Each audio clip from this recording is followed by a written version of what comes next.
नमस्कार दोस्तों, आपका स्वागत है हिमाचल के सबसे ताज़ा खबरों के साथ। आज हम आपको 5 अक्टूबर 2023 के मुख्य समाचार प्रस्तुत करेंगे। हिमाचल के विकास, पर्यटन और सामाजिक क्षेत्र की ताज़ा जानकारी के लिए हमारे साथ रहें। खनन माफिया पर धर्मपुर प्रशासन का जबरदस्त प्रहार, 30 लाख की खनन सामग्री जब्त। जिला मंडी के धर्मपुर में हो रहे अवैध खनन को लेकर धर्मपुर प्रशासन ने एक बार फिर से बड़ी कार्यवाही करते हुए लाखों रुपए की खनन सामग्री पकड़ी है।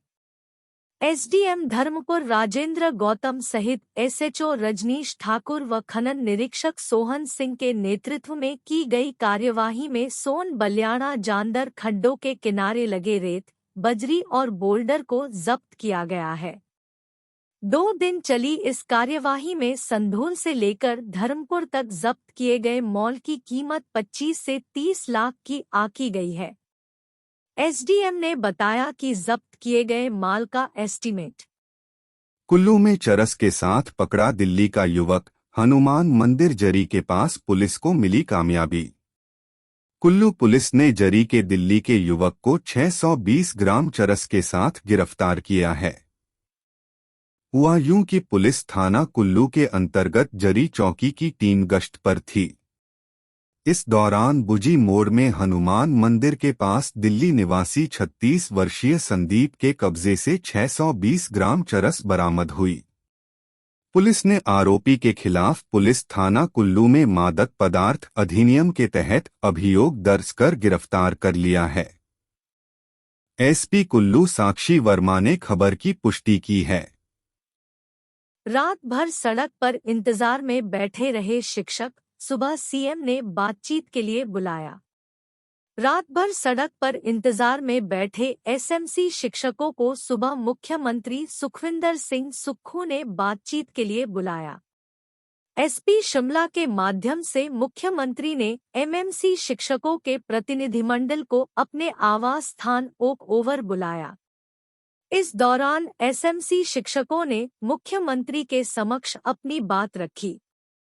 ऐसे में अब मुख्यमंत्री ने एसएमसी शिक्षकों की मांगों पर विशेष बातचीत के लिए बुधवार शाम के समय मिलने का समय दिया है। एसएमसी शिक्षक संघ के राज्य प्रवक्ता निर्मल ठाकुर ने मीडिया से बातचीत में बताया कि रात भर छोटा शिमला में सचिवालय के बाहर एसएमसी शिक्षक मुख्यमंत्री से मुलाकात का इंतजार करते रहे। एसएमसी शिक्षकों को आपदा राहत कोष में चेक भी भेंट करना था और मुख्यमंत्री से अपनी मांगों को बारे में बातचीत भी करनी थी, लेकिन मुख्यमंत्री की व्यस्तता के चलते मंगलवार को उनकी मुख्यमंत्री से बातचीत नहीं हो पाई।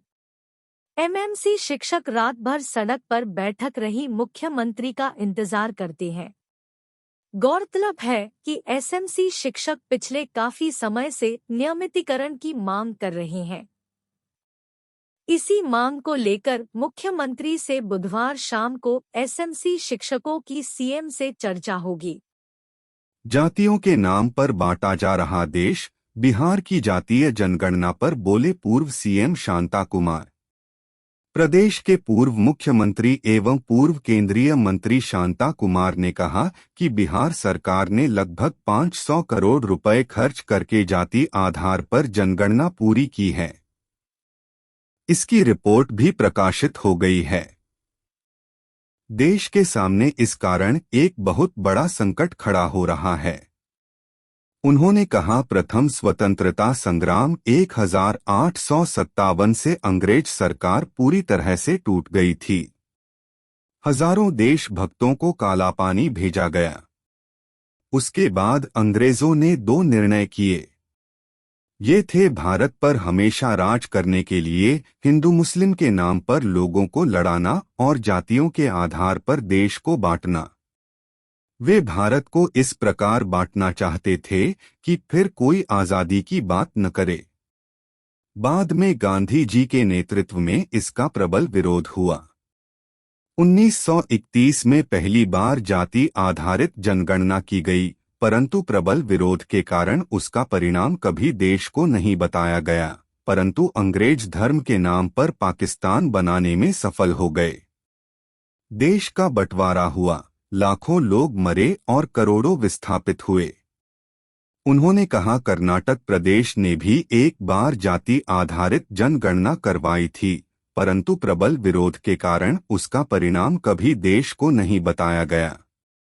उन्होंने कहा कि इससे बड़ा देश का दुर्भाग्य क्या हो सकता है कि जातियों के नाम पर अंग्रेज भारत को बांटने में सफल नहीं हुए, परंतु वही काम अब बिहार के सीएम नीतीश कुमार और कांग्रेस यह कर रही है। अंधेरे में कौन लिख गया खालिस्तानी नारे, धर्मशाला में लिखे स्लोगन से हड़कंप, सरकार ने गठित की एसआईटी। प्रदेश में आए दिन खालिस्तान से जुड़ी धमकियां देखने को मिल रही हैं। इसी बीच प्रदेश के धर्मशाला में आईपीएच सर्किल कार्यालय की दीवारों पर खालिस्तानी नारे लिखने से क्षेत्र के लोगों में हड़कंप मच गया है। आईपीएच सर्किल कार्यालय धर्मशाला की दीवारों पर लिखे गए इन खालिस्तान के नारों का मामला सामने आने के बाद आरोपियों को पकड़ने के लिए पुलिस की एसआईटी गठित की गई है। पुलिस आरोपियों की धरपकड़ के लिए क्षेत्र के सीसीटीवी फुटेज भी खंगाल रही है। घटनास्थल के आसपास के सीसीटीवी फुटेज की जांच के बाद 2 संदिग्धों की पहचान की गई है। फुटेज में ऐसा देखा गया है कि संदिग्धों ने नारा लिखने के बाद उसकी तस्वीरें भी खींची है। इस घटना के बाद खुफिया एजेंसियां भी सक्रिय हो गई हैं। वहीं डीजीपी संजय कुंडू ने भी सैन्य खुफिया तंत्र, आईबी और सीआईडी के अधिकारियों की बैठक बुलाई है। मंगलवार देर रात आईपीएच सर्किल कार्यालय धर्मशाला के पास एक चित्र पाया गया, जिसमें दीवार पर काले रंग से खालिस्तान जिंदाबाद का नारा लिखा हुआ था। सोशल मीडिया पर वायरल हो रहे एक वीडियो में गुरपतवंत सिंह पन्नू का संदेश वायरल हो रहा है, जिसमें पन्नू कह रहा है कि हिमाचल प्रदेश बनेगा खालिस्तान और कनाडा में निज्जर की हत्या का बदला लेने के लिए धर्मशाला में खालिस्तान समर्थक चित्र और झंडे भी बनाए गए हैं। पिछले साल विधानसभा के बाहर लगाए गए थे झंडे। इससे पहले भी बीते वर्ष 8 मई 2022 में धर्मशाला के तपोवन में विधानसभा भवन के बाहर खालिस्तानी झंडे लगाए गए थे। इसमें पंजाब से आरोपी स्कूटर पर धर्मशाला आए थे और एक होटल में रुकने के बाद विधानसभा भवन के बाहर खालिस्तानी झंडे लगाकर फरार हो गए थे।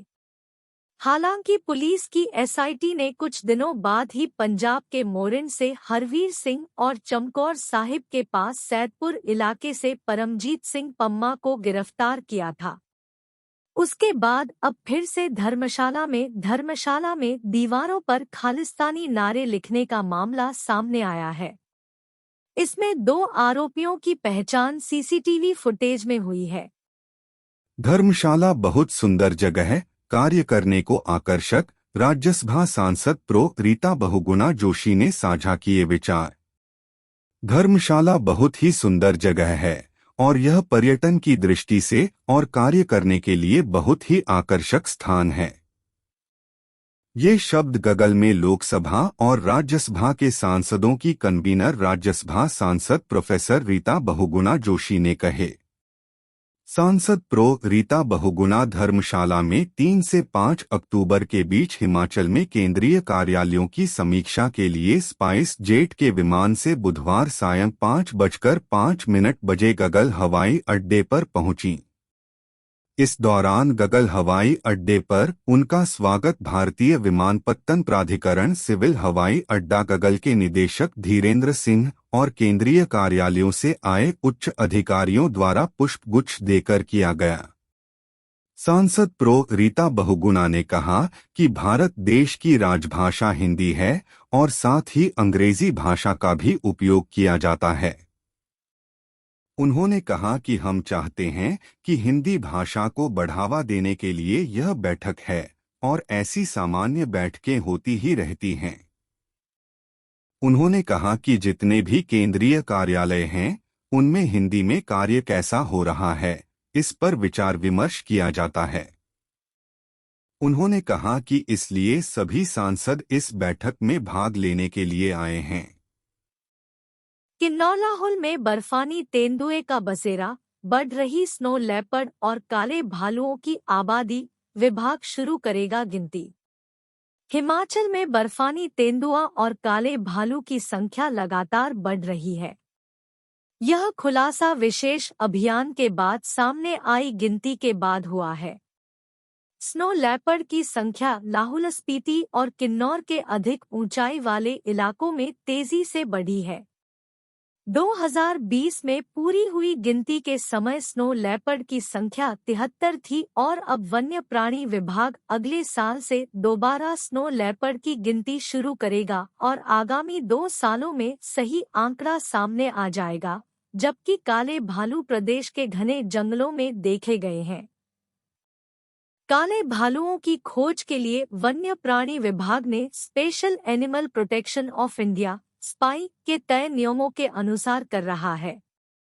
काले भालुओं की गिनती को दिसंबर तक पूरा कर लिया जाएगा और मार्च तक इनकी रिपोर्ट को विभाग सार्वजनिक करेगा। वन्य जीव सप्ताह के दौरान आयोजित संगोष्ठी में यह जानकारी विभाग की ओर से दी गई है। इस संगोष्ठी की अध्यक्षता अतिरिक्त प्रधान मुख्य अरण्यपाल अनिल ठाकुर ने की, जबकि इस मौके पर हिमाचल में तेंदुए और काले भालू की अनुमानित गणना पर भारतीय प्राणी सर्वेक्षण संस्थान कोलकाता से डा ललित कुमार शर्मा ने अपनी रिपोर्ट प्रस्तुत की। भारतीय वन्यजीव संस्थान देहरादून के विशेषज्ञ साल्वाडोर लिंगड़ो ने हिमालयन वुल्फ के सर्वेक्षण की जानकारी प्रस्तुत की। देहरादून की वन्यजीव विशेषज्ञ प्रियंका जस्टा ने carnivore interaction in trans Himalaya पर वक्तव्य दिया, जबकि बर्फानी तेंदुआ के बारे में नेचर कंजर्वेशन फाउंडेशन के विजय बिजूर और tiger presence in Sherjung national park पर उप अरण्यपाल वन्य जीव रविशंकर ने रिपोर्ट प्रस्तुत की। भूरे भालू की गिनती जारी। अतिरिक्त प्रधान मुख्य अरण्यपाल अनिल ठाकुर ने बताया कि रिपोर्ट में स्नो लेपर्ड और काले भालुओं की जानकारी सार्वजनिक हुई है। उन्होंने बताया कि अप्रैल माह से स्नो लेपर्ड की गिनती दोबारा शुरू होगी, जबकि भूरे भालुओं की गिनती फिलहाल चल रही है और मार्च के अंत तक इनकी सही संख्या विभाग के सामने आ जाएगी। संसाधनों में कटौती कर जुटाएंगे 4,500 करोड़ रुपीस, बाली बोले। राष्ट्रीय आपदा पर विपक्ष ने नहीं दिया सरकार का साथ। राज्य सरकार ने आपदा प्रभावितों की मदद को 4,500 करोड़ का पैकेज तय किया है। इस पैकेज को जुटाने के लिए राज्य सरकार अब अपने संसाधनों में कटौती करेगी और इस कटौती से धन जुटाया जाएगा। राज्य सरकार के पास अभी तक फिलहाल 200 करोड़ रुपए से ज्यादा का राजस्व प्रदेश भर के लोगों की मदद से जुटाया गया है।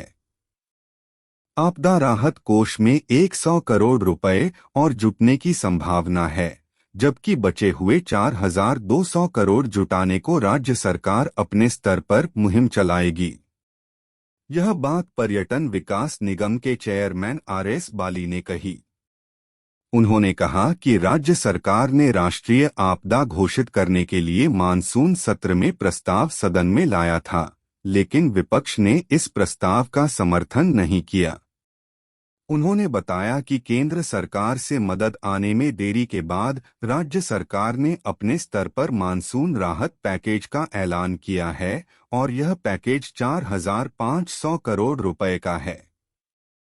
इसमें 750 करोड़ रुपए विशेष राहत पैकेज और 1,000 करोड़ रुपए मनरेगा के तहत खर्च किए जाएंगे। पीडब्ल्यूडी और जल शक्ति विभाग को 1,021 करोड़ रुपए जारी किए गए हैं। इसके अलावा NDRF और SDRF के तहत 750 करोड़ खर्च किए जाएंगे। प्रदेश में 3,500 घर पूरी तरह से क्षतिग्रस्त हो चुके हैं और 13,000 घर आंशिक तौर पर क्षतिग्रस्त हुए हैं, जबकि 498 लोगों की मौत हो चुकी है। उन्होंने कहा कि राज्य सरकार अपने वादों को पूरा कर रही है।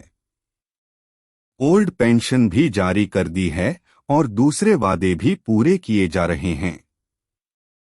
जिला स्तर पर शुरू करेंगे पर्यटन गतिविधियां। पर्यटन विकास निगम के चेयरमैन आर.एस. बाली ने कहा कि राज्य में पर्यटन की गतिविधियों को बढ़ावा देने के लिए कदम उठाए जा रहे हैं। राज्य सरकार जिला स्तर पर कार्यक्रमों का आयोजन कर रही है। इसमें पारंपरिक वाद्य यंत्रों और परिधानों के साथ विद्यार्थी और कलाकार पर्यटकों का स्वागत करेंगे। साथ ही विद्यालय स्तर पर भी अलग अलग आयोजन किए जाएंगे। उन्होंने कहा कि मौसम खुलने के बाद प्रदेश में पर्यटकों की आमद बढ़ रही है। राज्य सरकार पर्यटकों की भीड़ जुटाने के लिए जल्द ही आगामी कदम उठाएगी। प्रदेश की सीमाओं पर बढ़ाई चौकसी, धर्मशाला में खालिस्तानी नारे लिखने पर हाई अलर्ट जारी। प्रदेश में खालिस्तानी तत्वों की घटनाओं और खालिस्तानी नारों की घटनाओं के बाद प्रदेश में हाई अलर्ट जारी किया है। डीजीपी संजय कुंडू ने सभी जिलों के एसपी को अंतर्राज्यीय सीमाओं को सील करने और भीड़ वाले स्थानों पर कड़ी निगरानी रखने को कहा है। पुलिस अधिकारियों को विशेष सुरक्षा इकाइयों और त्वरित प्रतिक्रिया दल को तैयार रखने को कहा है। स्थिति को देखते हुए हाई अलर्ट और सुरक्षा को मजबूत करने के निर्देश जारी किए गए हैं। धर्मशाला में आईपीएच सर्किल कार्यालय की दीवारों पर खालिस्तानी नारे लिखे हुए मिले थे। पुलिस ने प्रदेश के धर्मशाला में खालिस्तान के नारे लिखने वाले 2 संदिग्ध की पहचान की गई है। सीसीटीवी फुटेज में 2 संदिग्ध खालिस्तान के नारे लिखने के बाद फोटो लेते हुए दिखाई दे रहे हैं। धर्मशाला में खालिस्तान नारों की घटना के बाद खुफिया एजेंसियां भी सक्रिय हो गई है। मामले की गंभीरता को देखते हुए डीजीपी संजय कुंडू ने भी सैन्य खुफिया, आईबी और सीआईडी के अधिकारियों की बैठक बुलाई है। मंगलवार रात जल शक्ति विभाग के सर्किल कार्यालय धर्मशाला के पास एक चित्र पाया गया, जिसमें दीवार पर काले रंग से खालिस्तान जिंदाबाद का नारा लिखा हुआ था। होटलों पर भी कड़ा पहरा। डीजीपी संजय कुंडू ने बताया कि इस बारे में पुलिस स्टेशन धर्मशाला में हिमाचल प्रदेश खुला स्थान विरूपण निवारण अधिनियम 1985 की धारा 3 और सार्वजनिक संपत्ति क्षति निवारण अधिनियम 1984 की धारा 3 के तहत मामला एफआईआर दर्ज की गई है। सभी एसपी को अंतर्राज्यीय सीमाओं को सील करने और संभावित ठिकाने जैसे होटल और सराय आदि पर कड़ी निगरानी के निर्देश दिए हैं। मां नैना का नया लोगो डिजाइन। उत्तर भारत के सुप्रसिद्ध शक्तिपीठ श्री नैना देवी मंदिर का नया लोगो डिजाइन किया गया है। लोगो की खासियत यह है कि इसमें माता की प्रतिमा के नीचे जलता हुआ दिया दिखेगा। जल्द ही नई व्यवस्था लागू होगी। इसके अतिरिक्त मंदिर न्यास प्रशासन की ओर से फेसबुक पर ऑफिशियल पेज बनाया जा रहा है, जिस पर मंदिर से जुड़ी तमाम सूचनाएं अपडेट होंगी और माता नैना देवी मंदिर के विकास के लिए चल रहे विकासात्मक कार्यों की भी विस्तृत जानकारी उपलब्ध हो सकेगी। इस नई व्यवस्था के लागू होने से देश ही नहीं बल्कि विदेशों में रहने वाले मां नैना के भक्त भी तमाम जानकारियां हासिल कर अपडेट रहेंगे। मंदिर न्यास श्री नैना देवी के अध्यक्ष एवं एसडीएम नैना देवी धर्मपाल चौधरी ने खबर की पुष्टि की है। उन्होंने बताया कि फेसबुक पर मां नैना देवी के नाम पर कई पेज बने हुए हैं और जिन्होंने यह पेज बनाए हैं वे मां नैना के नाम पर अपनी टीआरपी बढ़ा रहे हैं। अभी तक मां नैना के नाम पर फेसबुक पर कोई भी ऑफिशियल पेज नहीं है। ऐसे में मंदिर न्यास प्रशासन ने निर्णय लिया है कि मां नैना देवी का फेसबुक पर एक ऑफिशियल पेज तैयार किया जाएगा, जिस पर मंदिर से जुड़ी तमाम जानकारियां शेयर की जाएंगी और विकास कार्यों से जुड़ी सूचनाएं भी अपडेट होंगी। एचडीएम डिजिटल दर्शन की सुविधा। आने वाले समय में 3D सिस्टम के माध्यम से भक्तों को मां नैना देवी के डिजिटल दर्शन की सहूलियत उपलब्ध करवाई जाएगी। इस महत्वपूर्ण प्रोजेक्ट पर काम शुरू हो चुका है। भक्त घर बैठे ही मां नयना देवी के डिजिटल माध्यम से दर्शन कर सकेंगे। मंदिर न्यास अध्यक्ष धर्मपाल का कहना है कि जल्द ही इस नई व्यवस्था को आरंभ करने को लेकर कसरत की जा रही है। बकाया टैक्स का 3 महीने में होगा भुगतान, प्रदेश के कारोबारियों को राहत, निपटेंगे जीएसटी केस। राज्य सरकार ने हिमाचली कारोबारियों को बड़ी राहत देने का फैसला किया है। यह राहत कारोबारियों को उनके बकाया जीएसटी के एकमुश्त भुगतान के तौर पर मिलेगी। आबकारी और कराधान विभाग ने राज्य में सद्भावना विरासत मामले समाधान योजना शुरू किए है। आगामी 3 महीने में टैक्स से जुड़े सभी लंबित मामलों को निपटाया जाएगा।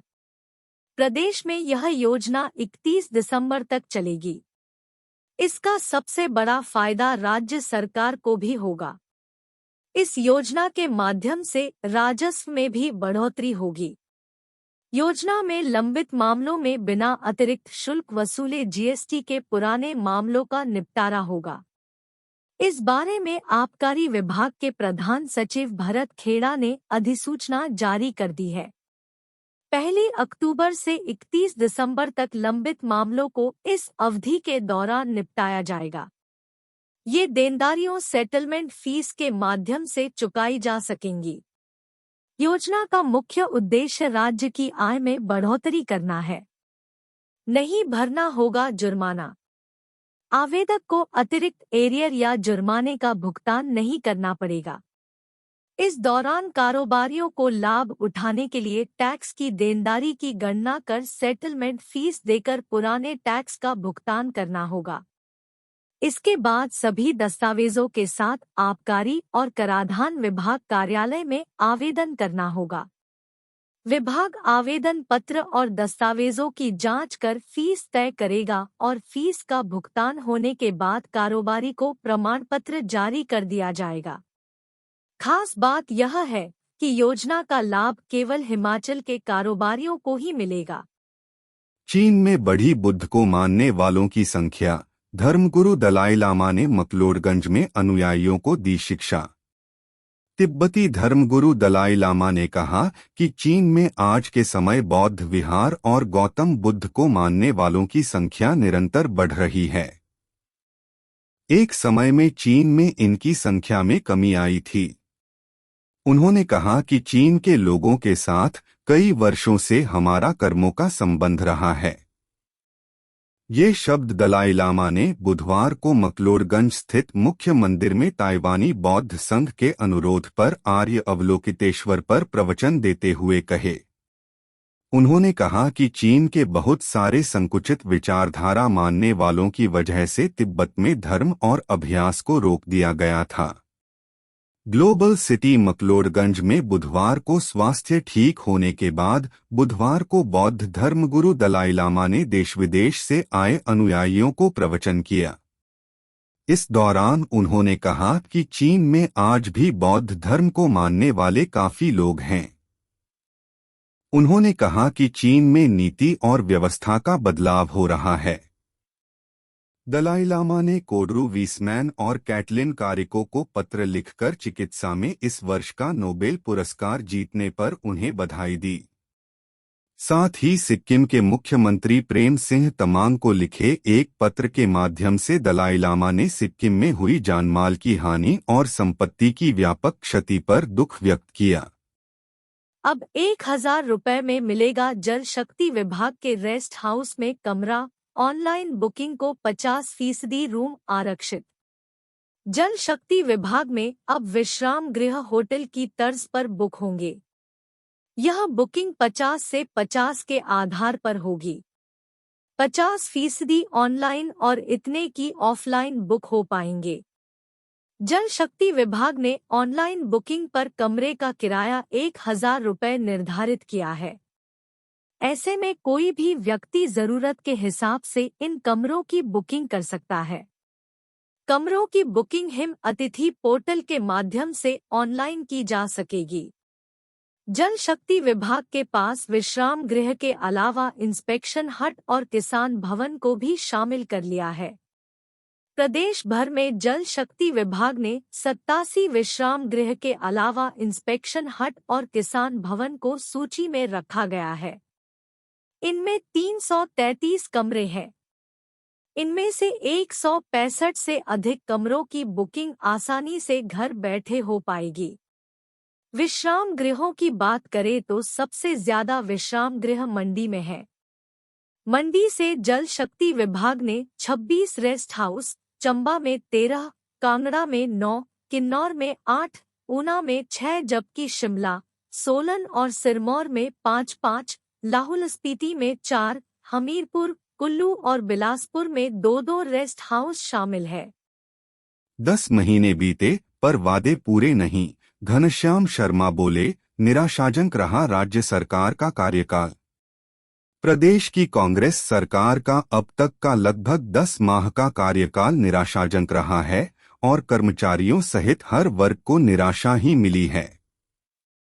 इस सरकार ने कर्मचारियों, पेंशनरों व जनता के साथ किए वादे पूरे नहीं किए। ये शब्द भारतीय राज्य पेंशनर कर्मचारी महासंघ के राष्ट्रीय उपाध्यक्ष व भाजपा पूर्व कर्मचारी प्रकोष्ठ के अध्यक्ष घनश्याम शर्मा ने बुधवार को नूरपुर में भारतीय राज्य पेंशनर कर्मचारी महासंघ की बैठक के दौरान कहे। इस दौरान उन्होंने पेंशनरों की समस्याओं को सुना। उन्होंने कहा कि कांग्रेस ने चुनावों से पहले लोगों से वादे किए थे कि प्रदेश में कांग्रेस सरकार बनने पर महिलाओं को 1,500 रुपये प्रतिमाह पेंशन देंगे, लोगों को 300 यूनिट बिजली मुफ्त देंगे और व्यवस्था परिवर्तन करेंगे, मगर पूरे नहीं किए। साथ ही पेट्रोल डीजल पर 2 बार वैट बढ़ाकर व्यवस्था परिवर्तन का परिचय दिया और वैट बढ़े से इसका महंगाई पर भी असर पड़ेगा। उन्होंने कहा कि प्रदेश सरकार बेरोजगारी की समस्या से निपटने में नाकाम रही है और युवा वर्ग इससे हताश व निराश है। प्रदेश सरकार ने सैकड़ों कोरोना वॉरियर्स को नौकरी से निकाल दिया है, जो कि गलत है। जिला परिषद कर्मचारी अपनी मांगों को लेकर सड़कों पर हैं और बिजली बोर्ड के कर्मचारी ओपीएस की मांग को लेकर सड़कों पर आने वाले हैं।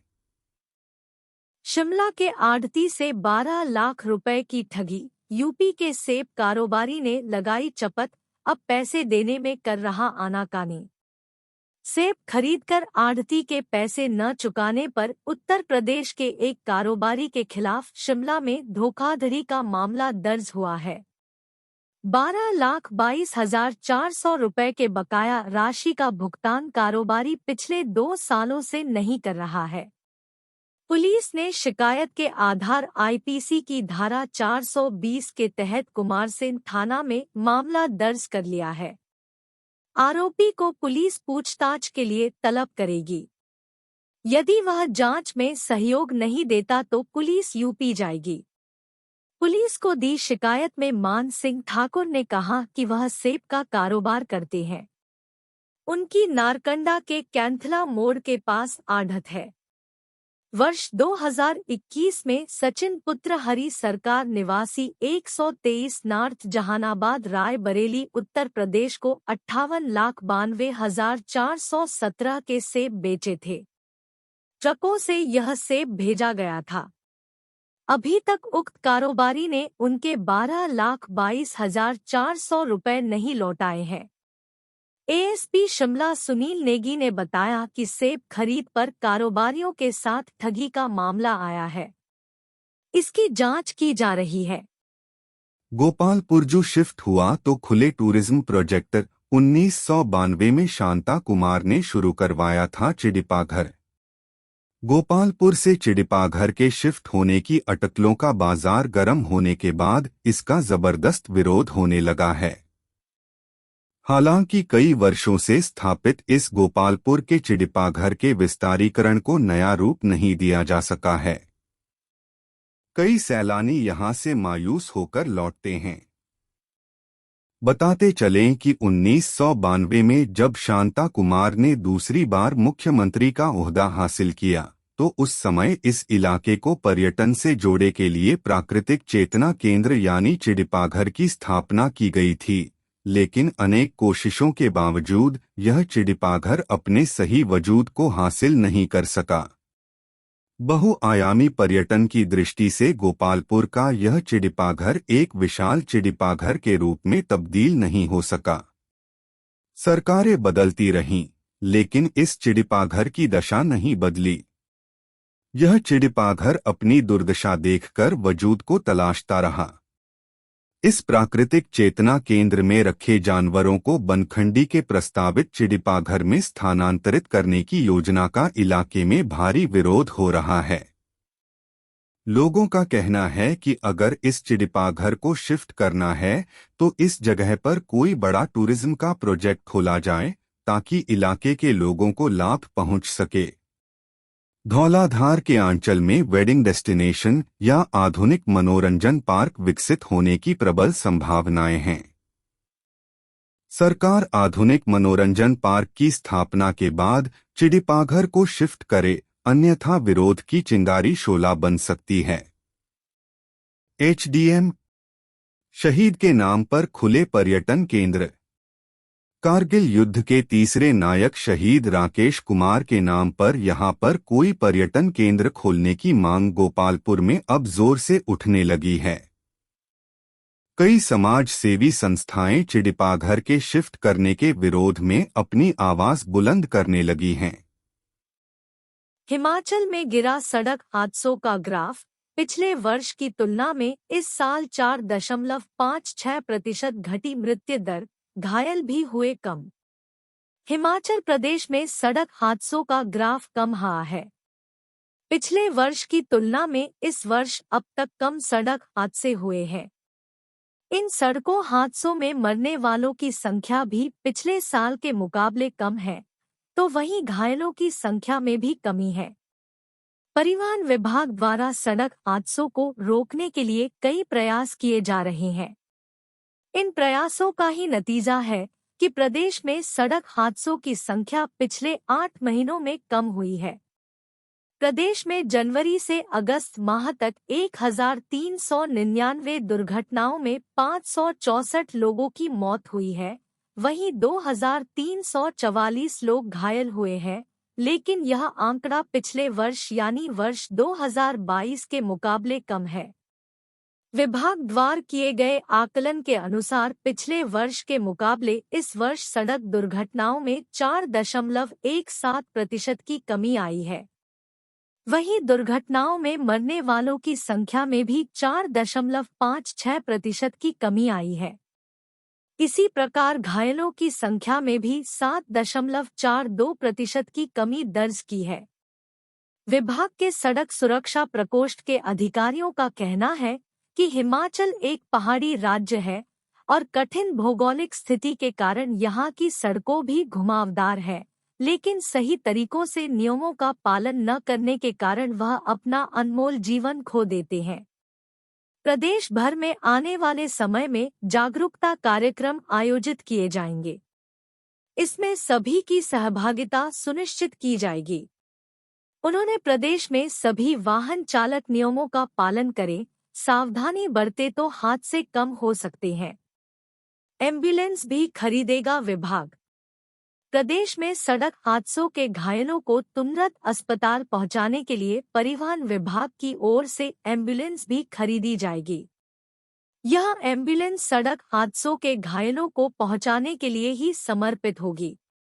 इससे प्रदेश में सड़क हादसों के दौरान उपचार न मिलने के कारण होने वाली मौतों को रोका जा सकेगा। इसके अलावा परिवहन विभाग की ओर से प्रदेश में सड़क हादसों को कम करने के लिए कई कार्यक्रम चलाए जा रहे हैं। छात्रों को यातायात नियमों के बारे में जागरूक किया जा रहा है। ऊना में 4.64 करोड़ के गहने जब्त, आबकारी विभाग ने वसूला 15.32 लाख रुपए जुर्माना। राज्य कर और आबकारी के प्रवर्तन दल ऊना ने एक आभूषण व्यापारी के घर से 4,64,42,227 रुपए के आभूषण पकड़े हैं। यह आभूषण बिना बिल अथवा दस्तावेजों के थे। इस मामले में विभाग द्वारा जीएसटी अधिनियम के अंतर्गत 15,32,594 रुपये का जुर्माना वसूला है। एक अन्य मामले में विभाग की देहरा स्थित टीम ने भी रात्रि चेकिंग के दौरान बिना बिल के सामान पर जीएसटी अधिनियम के अंतर्गत 1 लाख रुपए का जुर्माना वसूल किया है। इसके अतिरिक्त आबकारी अधिनियम के अंतर्गत प्रदेश में विभिन्न टीमों ने कार्रवाई करते हुए लगभग 250 बल्क लीटर शराब जब्त कर नष्ट की है। आयुक्त डा यूनुस ने बताया कि इस कार्रवाई के दौरान बीबीएन की टीम ने बरोटीवाला, कालू झंडा, कुल्हारीवाला और कुंझल क्षेत्र में छापामारी की तथा 115 बल्क लीटर शराब घर और किराना की दुकान से जब्त की। यह शराब चंडीगढ़ में बिक्री के लिए थी। जिला सिरमौर की आबकारी टीम ने गांव जामनी घाट के निकट बोतलों एवं कैनों में भरी लगभग 90 लीटर अवैध शराब पकड़ी, जिसे मौके पर ही नष्ट कर दिया गया। आयुक्त ने अवगत करवाया कि विभाग द्वारा पिछले कुछ समय में 77,000 बल्क लीटर अवैध शराब जब्त कर नष्ट करने के साथ ही लगभग 230 मामले आबकारी अधिनियम के अंतर्गत दर्ज किए हैं। इस कार्य को अंजाम देने में विभाग की 26 टीमें दिनरात कार्यरत है। आबकारी आयुक्त ने लोगों से अनुरोध किया है कि शराब तथा कर चोरी के मामले में टोल फ्री नंबर 1800180806 तथा व्हाट्सएप नंबर 94,183 से 31,426 पर शिकायत दर्ज करें। एसजेवीएन के प्रोजेक्टों पर दिल्ली में बैठक, प्रदेश उच्च न्यायालय के निर्देश पर केंद्रीय विद्युत सचिव ने की मध्यस्थता। हिमाचल और भारत सरकार के उपक्रम सतलुज जल विद्युत निगम के बीच जारी टकराव को हल करने के लिए बुधवार को दिल्ली में केंद्रीय विद्युत सचिव पंकज अग्रवाल की अध्यक्षता में बैठक हुई। इस बैठक में हिमाचल सरकार से ऊर्जा सचिव राजीव शर्मा और ऊर्जा निदेशालय के निदेशक हरिकेश मीणा दिल्ली गए हैं। एसजीवीएन के सीएमडी नंदलाल शर्मा भी इस बैठक का हिस्सा है। एसजेवीएन को पूर्व जयराम सरकार ने हिमाचल में 3 बिजली प्रोजेक्ट धौलासिद्ध, लुहरी और सुन्नी डैम प्रोजेक्ट अलॉट किए थे और उस समय ऊर्जा नीति में संशोधन कर इन्हें कई तरह की छूट दे दी गई थी। इसमें विद्युत रॉयल्टी में कमी के अलावा लोकल एरिया डेवलपमेंट फंड और जीएसटी से छूट भी शामिल है।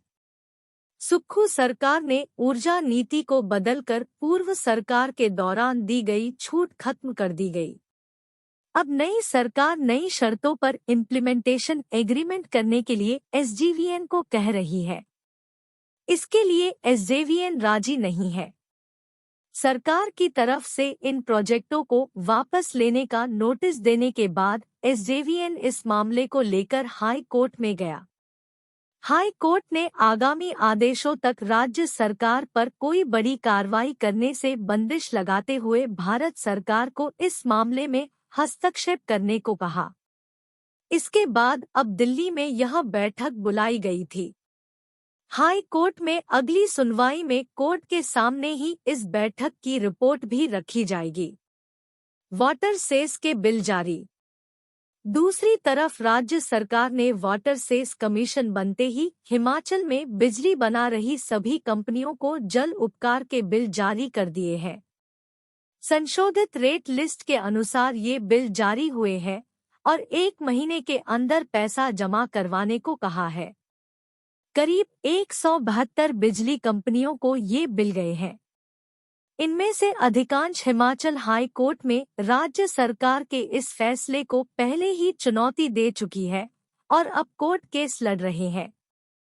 आज महिलाओं का समय, हर क्षेत्र में आगे। हिमाचल प्रदेश विश्वविद्यालय में विश्वविद्यालय के खेल परिसर में 3 दिवसीय अंतर महाविद्यालय महिला फुटबॉल प्रतियोगिता का शुभारंभ किया गया। इस अवसर पर मुख्य अतिथि के रूप में पीडब्ल्यूडी व खेल मंत्री विक्रमादित्य और प्रदेश विश्वविद्यालय के प्रतिकुलपति आचार्य राजेंद्र वर्मा विशेष रूप से उपस्थित रहे। पहले दिन फुटबॉल में विश्वविद्यालय की पीजी सेंटर की छात्राओं का मुकाबला एमएलएसएम कॉलेज सुंदरनगर के साथ हुआ, जिसमें एमएलएसएम की छात्राओं की टीम 1 गोल के अंतर से विजयी रही। इस अवसर पर विक्रमादित्य सिंह ने कहा कि आज महिलाओं का समय है और महिलाएं हर क्षेत्र में आगे आ रही हैं। महिलाओं को सशक्त बनाने के लिए खेल अभियान का आयोजन किया जाना चाहिए ताकि खेलों में महिलाएं बढ़कर हिस्सा ले सकें। शारीरिक शिक्षा एवं युवा कार्यक्रम के सहायक निदेशक डा शशेर राठौर ने बताया कि 3 दिन तक चलने वाली इंटर कॉलेज महिला फुटबॉल प्रतियोगिता में प्रदेश भर के 16 महाविद्यालयों की छात्राओं की टीमें हिस्सा ले रही हैं। एचपीयू में बनेंगे 3 नए हॉस्टल। प्रदेश विश्वविद्यालय में जल्द 3 नए हॉस्टल बनेंगे। विवि के मुख्य छात्रपाल प्रो आरएल जिंटा ने विक्रमादित्य से मुलाकात कर 3 नए गर्ल्स ब्याज हॉस्टल के लिए 24 करोड़ फंड देने का आग्रह किया है। विश्वविद्यालय में हर साल मेरिट में रहने वाले छात्र हॉस्टल सुविधा से महरूम रह जाते हैं, जिस कारण छात्रों की पढ़ाई प्रभावित हो रही है। इसके अलावा प्रो जिंटा ने विक्रमादित्य को अवगत करवाया कि हॉस्टल जिम में कई सामान की जरूरत है। इन सब के लिए विवि को लगभग 1 करोड़ की जरूरत है। वहीं मंत्री ने आश्वासन दिया कि वह सीएम के समक्ष मामला उठाएंगे और विवि को जल्द ही 24 करोड़ का फंड दिया जाएगा। धर्मशाला में वर्ल्ड कप मैचों से पहले सुरक्षा एजेंसियों के लिए चुनौती बने खालिस्तानी, 2 संदिग्धों की पहचान, जांच को एसआईटी गठित। धर्मशाला में शनिवार से होने वाले वर्ल्ड कप मैचों से पहले खालिस्तान समर्थक प्रदेश में सक्रिय हो गए हैं और अपनी मौजूदगी दर्ज करवाकर सुरक्षा एजेंसियों के लिए बड़ी चुनौती खड़ी कर दी है। खालिस्तान समर्थकों ने मंगलवार देर रात धर्मशाला में एक सरकारी विभाग की दीवार पर स्प्रे पेंट से खालिस्तान समर्थन में नारे लिख डाले। इनमें से 2 संदिग्धों की पहचान कर ली गई है। सीसीटीवी फुटेज में 2 संदिग्ध खालिस्तान के नारे लिखने के बाद फोटो लेते हुए दिखाई दे रहे हैं। मामले की जानकारी मिलते ही पुलिस ने नारों को साफ करवा दिया। उधर एसपी कांगड़ा शालिनी अग्निहोत्री ने बताया कि डीएसपी आरपी जसवाल की अध्यक्षता में एसआईटी का गठन कर दिया है। एसआईटी में inspector Surendra Thakur, PSI Yadesh, head constable Raman Kumar, constable Goldy Rana, constable Ankush Kumar, head constable Azad और कांस्टेबल सुरेंद्र शामिल हैं। 2 संदिग्ध लोगों का इस मामले से जुड़े होने के सुराग मिले हैं, जिसके बाद पुलिस संदिग्ध लोगों की छानबीन में जुट गई है। एसपी का दावा है कि जल्द आरोपी पकड़ लिए जाएंगे। उधर धर्मशाला में खालिस्तान नारों की घटना के बाद खुफिया एजेंसियां भी सक्रिय हो गई हैं। डीजीपी संजय कुंडू ने भी सैन्य खुफिया, आईबी और सीआईडी के अधिकारियों की बैठक बुलाई है। प्राप्त जानकारी के अनुसार मंगलवार देर रात आईपीएच सर्कल कार्यालय धर्मशाला के पास दीवार पर काले रंग से खालिस्तान जिंदाबाद का नारा लिखा हुआ था। इस नारे की सूचना पुलिस को एक स्थानीय व्यक्ति ने दी। सूचना मिलने के बाद एसपी वीर बहादुर और एसपी हितेश लखनपाल और पुलिस थाना धर्मशाला की टीम भी मौके पर पहुंची। दोनों अफसरों की मौजूदगी में दीवार पर लिखे नारे को मिटाया गया। इसके बाद उन्होंने जांच पड़ताल शुरू कर दी। उधर डीजीपी संजय कुंडू ने बताया कि इस बारे में पुलिस स्टेशन धर्मशाला में हिमाचल प्रदेश खुला स्थान विरूपण निवारण अधिनियम 1985 की धारा 3 और सार्वजनिक संपत्ति क्षति निवारण अधिनियम 1984 की धारा 3 के तहत एफआईआर दर्ज की गई है। घटनास्थल के आसपास के सीसीटीवी फुटेज की जांच के बाद 2 संदिग्धों की पहचान की गई है। फुटेज में ऐसा देखा गया है कि संदिग्धों ने नारा लिखने के बाद उसकी तस्वीरें भी खींच लीं। इस प्रकार सेल फोन विश्लेषण भी किया जा रहा है। इसके अलावा एक वीडियो सोशल मीडिया में प्रसारित किया जा रहा है जिसमें कथित तौर पर SFJ general council Gurpatwant Singh Pannun का एक आवाज संदेश प्रचलन में है, जिसमें चल रहे एक दिवसीय अंतर्राष्ट्रीय विश्व कप 2023 के फाइनल मैच को लक्षित करने का दावा किया गया है।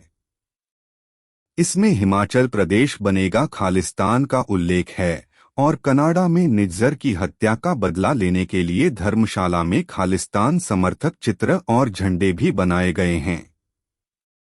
डीजीपी ने कहा कि आगामी विश्व कप मैचों के दौरान समन्वय और तेजी से खुफिया जानकारी साझा करने के लिए सैन्य खुफिया आईबी और सीआईडी इकाइयों के अधिकारियों के साथ धर्मशाला में एक संयुक्त खुफिया साझा बैठक भी आयोजित की गई थी। उन्होंने कहा कि वर्तमान घटना के मद्देनजर धर्मशाला और मकलोडगंज क्षेत्रों में 5 अतिरिक्त गश्ती दल और स्थानीय खुफिया इकाइयां सक्रिय कर दी गई हैं। डीजीपी संजय कुंडू ने कहा कि पूरे जिले में गहन सतर्कता और निगरानी रखी जाएगी। मामले में दोषियों को पकड़े और मामले की जांच के लिए प्रयास किए जा रहे हैं। विधानसभा की दीवारों पर भी लिखे थे विवादित नारे। इससे पूर्व धर्मशाला के तपोवन स्थित विधानसभा की दीवारों पर भी खालिस्तान समर्थकों द्वारा इसी तरह के नारे लिखकर धर्मशाला में पहली बार अपनी मौजूदगी दर्ज करवाई थी।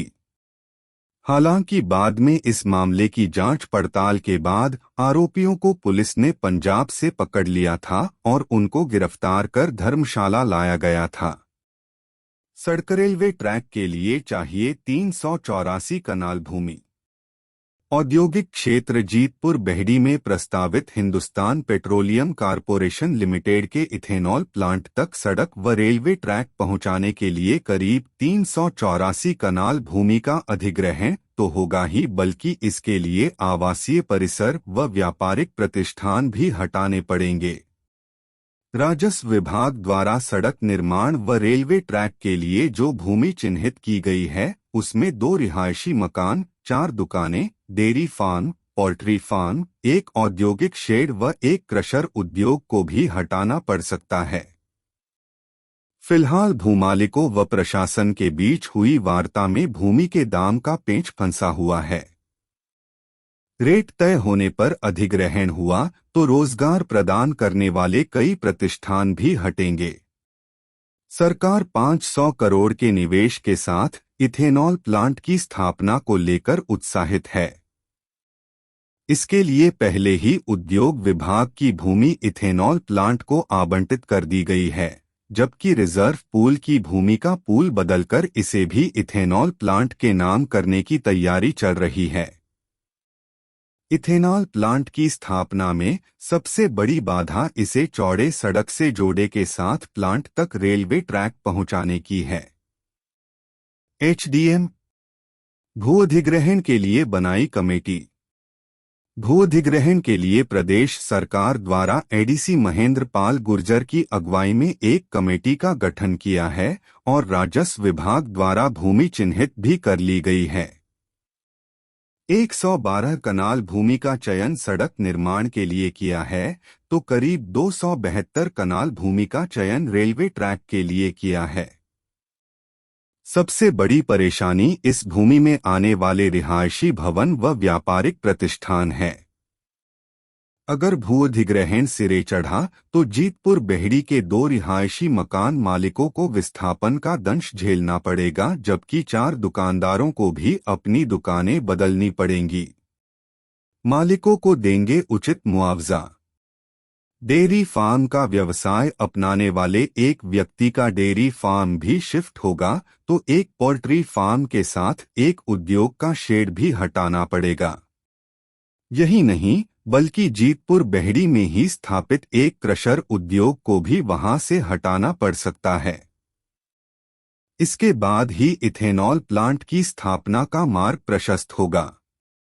एसडीएम गगरेट शशिपाल शर्मा का कहना है कि भू अधिग्रहण की प्रक्रिया चल रही है। उन्होंने माना कि भू अधिग्रहण की जद में कुछ स्ट्रक्चर भी आएंगे, लेकिन इनके मालिकों को इनका मूल्यांकन करवा अलग से पैसे दिए जाएंगे। विक्रमादित्य पर भाजपा का निशाना, भाषा शैली में सुधार करने की दी सलाह। भाजपा प्रवक्ता बलदेव तोमर, विक्रम वर्मा और विवेक शर्मा ने कहा कि कांग्रेस के मंत्री विक्रमादित्य सिंह की भाषा शैली ठीक नहीं है और हम इसकी घोर निंदा करते हैं। उन्होंने कहा कि विक्रमादित्य सिंह ने एक चैनल को बयान देते हुए कहा था कि सांसद सुरेश कश्यप को शर्म आनी चाहिए। मंत्री जी आपदा के बारे में बात कर रहे थे। उन्होंने कहा कि मंत्री विक्रमादित्य की मां भी सांसद है। अगर वो किसी सांसद के बारे में टिप्पणी करते हैं तो उन्हें पहले अपनी मां के बारे में भी सोच लेना चाहिए।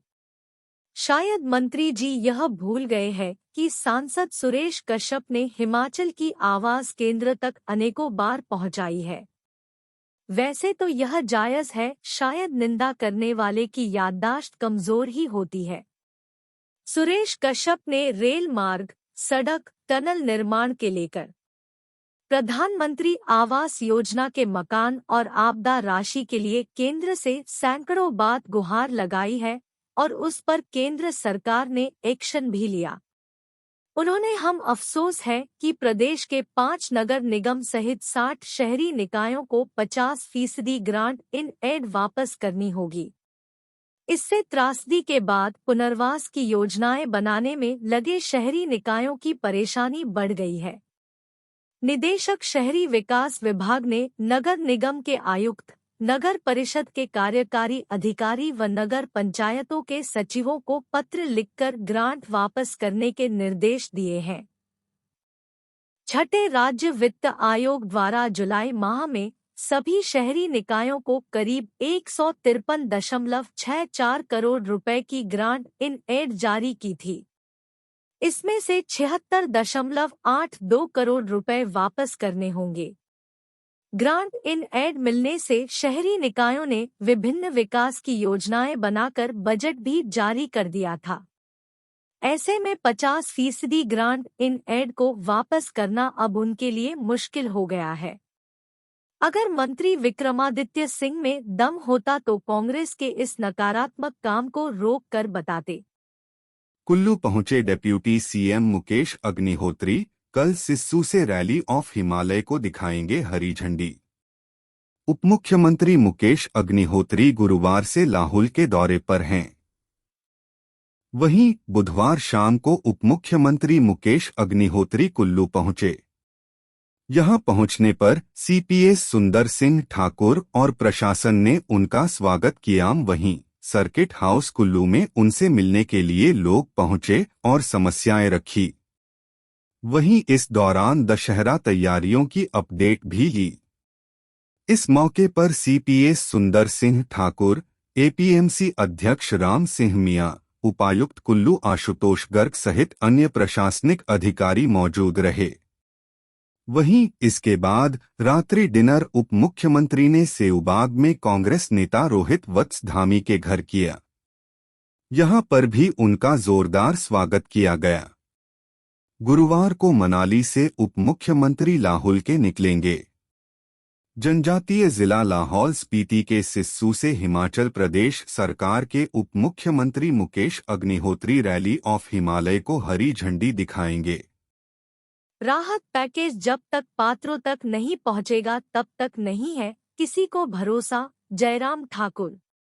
नेता प्रतिपक्ष जयराम ठाकुर ने कहा कि कांग्रेस ने हिमाचल में इतने झूठ बोले हैं कि प्रदेश के लोगों का कांग्रेस से भरोसा ही उठ चुका है। अब सरकार की किसी बात पर भरोसा नहीं किया जा सकता है। नेता प्रतिपक्ष ने कहा है कि झूठ बोलना अब कांग्रेस की आदत बन गई है। उन्होंने कहा कि आपदा राहत के नाम पर झूठ बोलने के बाद सरकार अब आपदा राहत पैकेज के नाम पर झूठ बोल रही है। जयराम ठाकुर ने कहा कि आपदा राहत पैकेज जब तक जमीन पर नहीं उतर जाता और असली प्रभावितों को लाभ नहीं मिल जाता तब तक कांग्रेस सरकार की बातों पर भरोसा नहीं कर सकते हैं। क्योंकि पिछले 10 महीने में कांग्रेस पार्टी ने और मुख्यमंत्री ने जितनी बातें की है वह आज तक धरातल पर नहीं उतरी है। अब कांग्रेस सरकार की विश्वसनीयता ही संदिग्ध हो गई है। नेता प्रतिपक्ष जयराम ठाकुर ने कहा कि कांग्रेस ने जिस तरह से झूठ बोलकर सत्ता हासिल कर ली है, उसी तरह से अब सरकार भी चलाना चाहती है। उन्होंने कहा कि न तो झूठ के पाव होते हैं और न ही लंबी उम्र। अब कांग्रेस का झूठ पूरी तरह से बेनकाब हो गया। जयराम ठाकुर ने कहा कि आपदा के बाद मुख्यमंत्री ने राहत और बचाव कार्य के नाम पर बढ़-चढ़कर झूठ बोले। इसके बाद केंद्र सरकार से मदद मिलने के बाद भी झूठ बोला कि कोई मदद नहीं मिली। अब राहत पैकेज के नाम पर भी झूठ बोलकर प्रदेश के लोगों को गुमराह कर रहे हैं। नेता प्रतिपक्ष ने कहा कि मुख्यमंत्री, उनकी पूरी टीम और उनके पार्टी नेता एक तरफ कह रहे हैं कि आपदा राहत पैकेज में केंद्र की तरफ से कुछ नहीं मिला है और दूसरी तरफ मनरेगा के कामों को भी राहत पैकेज में जोड़ रहे हैं। केंद्र की तरफ से आपदा प्रभावितों को दिए गए 6,000 मकान भी उसी पैकेज का हिस्सा है। केंद्र द्वारा दिए गए 756 करोड़ रुपए के अलावा अन्य सहयोग भी उसी पैकेज का हिस्सा है। ऐसे में सवाल यह है कि राहत पैकेज में आखिर सरकार का क्या सहयोग है? नेता प्रतिपक्ष जयराम ठाकुर ने कहा कि हमारी सबसे बड़ी चिंता है राहत का पैसा पात्र लोगों तक पहुंचे। अभी तक ऐसा होता नहीं दिख रहा है। जगह-जगह से ऐसी रिपोर्ट्स आ रही है कि सत्ता पक्ष के लोग अपनी अपनी सूचियां बना रहे हैं, जिससे अपने लोगों को लाभान्वित किया जा सके। नेता प्रतिपक्ष ने कहा कि सरकार यह कान खोलकर सुन ले, आपदा राहत में बीजेपी किसी प्रकार की बंदरबांट नहीं होने देगी। अगर किसी भी प्रकार की मनमानी और अपनापराया करने का प्रयास किया जाएगा तो बीजेपी चुप नहीं बैठने वाली है।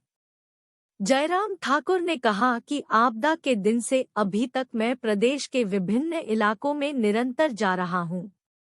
हर जगह से यही बात सामने आ रही है कि मुख्यमंत्री कह रहे हैं 1 लाख दिया और लोगों को 5,000 मिल रहे हैं। उन्होंने कहा कि अब तक सुक्खू सरकार द्वारा किए गए काम से यह साफ है कि इनकी कथनी और करनी में जमीन आसमान का अंतर है। इसलिए जब तक कांग्रेस का आपदा राहत पैकेज जमीन पर उतर नहीं जाता, पात्र लोगों को मिल नहीं जाता, तब तक कांग्रेस सरकार की बातों पर भरोसा नहीं किया जा सकता है।